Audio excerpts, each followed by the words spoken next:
मनवा मोर। कहिया ले आई राजा जी तड़पेला मनवा मोर।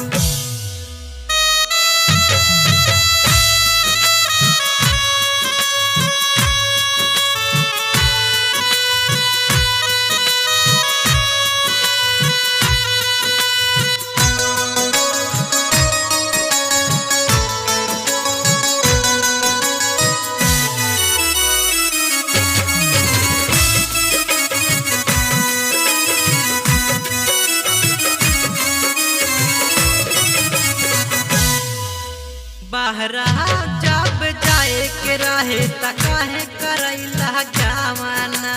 नीक नहीं लागेला राजा घरवा के खाना पीना। ए जी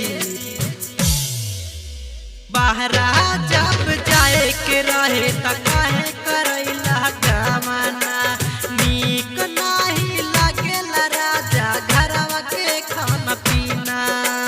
सुतिला जब बिछावना पे सुतिला जब बिछावना पे रोवेला मनवा मोर। कहिया ले आई राजा जी तड़पेला मनवा मोर। कहिया ले आई राजा जी तड़पेला मनवा मोर।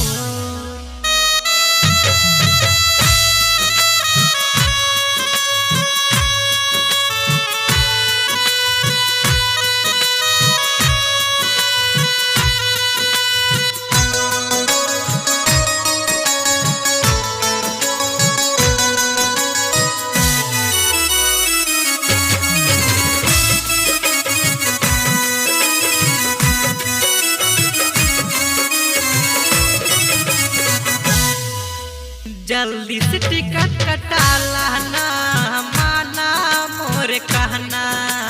सौतीन के जैसे लागेला तन पर के गहना। आई ना जल्दी से टिकट कटाला ना माना मोर कहना। सौतीन के जैसे लागेला तन पर के गहना।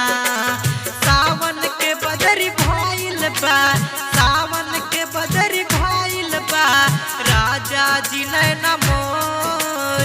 कहिया ले आई राजा जी तड़पेला मनवा मोर।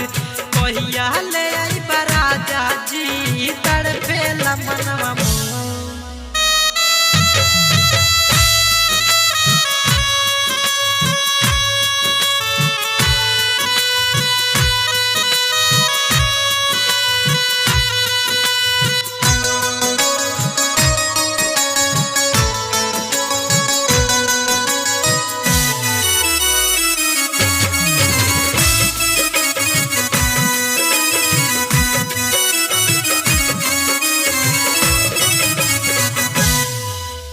मंगल दिवस जनवा के से कही दिल के बातिया।